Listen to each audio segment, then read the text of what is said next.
De La Salle takes the Superdome turf seeking its first state championship in school history. Plus, West St. John outlasts Kentwood in the 1A title game. And we'll preview all of tomorrow's action featuring Hahnville, Carr, Lakeshore, and John Curtis tonight on 4th Down Friday. From Channel 4, this is 4th Down Friday, presented by your Southern Quality Ford dealers. This is it. From spring ball to summer workouts, two-a-days to a grueling regular season and postseason, it all culminates in a trip to the Dome.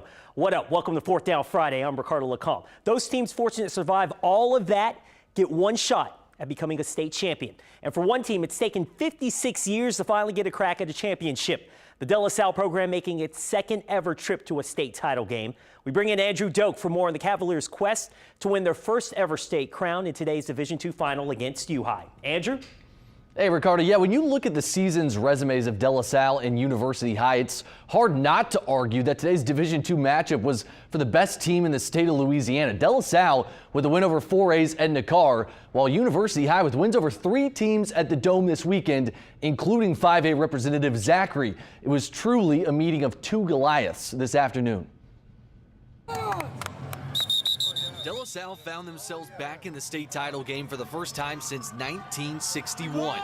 Through University High's first 2 possessions, De La Salle might as well have been playing hot potato with the football because every time they got their hands on it, it seemed to get loose. First on a seeing eye fumble, next on an almost pick with a football that looked like it was greased up, and even when they did get a pick, it was wiped out because of a penalty.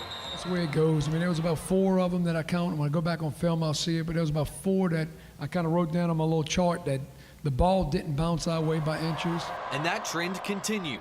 Trailing University 10-7 with 3:29 left in the first half, De La Salle's all-star quarterback, Julian Gums, fumbled on his own 3-yard line. Gums with a tough day. He spent most of it hurt and finished with only 152 total yards and 1 touchdown. And 2 plays later, John Gordon McKernan ran sideline to sideline before reaching pay dirt and giving University full control of the ball game, up 17-7.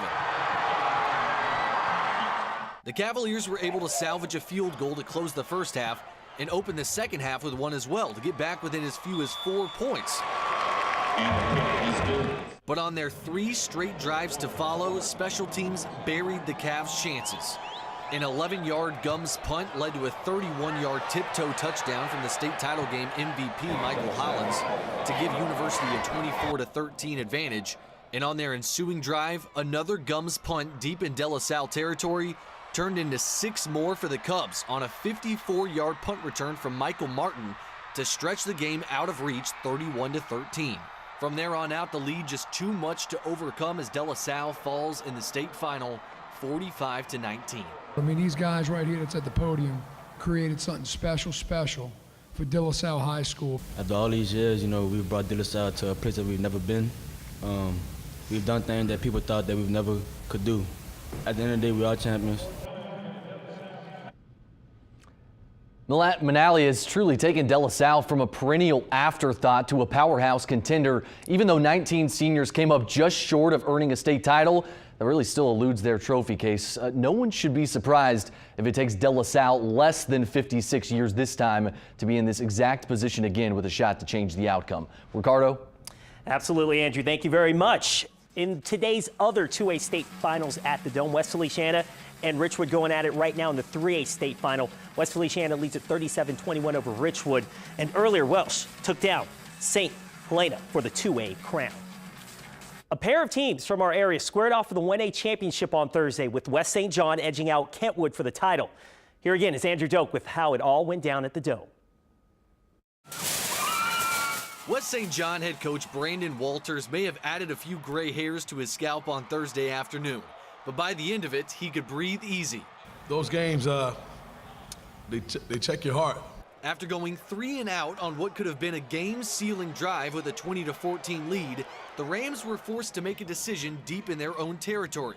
And interestingly enough, it was Walters' players that pleaded for him to punt to Kentwood and let the defense win the game with 1:30 remaining. Coach, let's punt the ball and we're going to play defense. I had to, hold on, man. Look him in the eye. Say, listen, you asking me to give it back to him. Coach, we got it. And they did have it. With 13 seconds left, Kentwood had 3rd and 7 at the Rams' 36-yard line when West St. John's DeKyrie Jackson came up with the team's 4th interception of the day on a prayer from Kangaroos quarterback Larence Morris to seal a state crown. It's definitely a gut check thing, a heart check thing for us, and but I'm glad the guys stood up to what they asked me to do, and you know, we're champions now, and that was a goal. It's awesome, man. I've been dreaming about it since I was young, and it's finally happened. Following West St. John's state championship win, Brandon Walters talked after the game about the pressure to win a state title in the River Parishes, saying, really, since you're a youngster, that's what you're expected to do whenever you go to high school. Saying it many times as a coach, he felt like an outsider in his own hometown. An outsider no more, because West St. John bringing home their first state title in 13 years. It's definitely a huge amount of pressure. You know, I guess it would be for any coach, but for me, yeah, it's been a lot. But I like the fact that we're on the good side of it this time.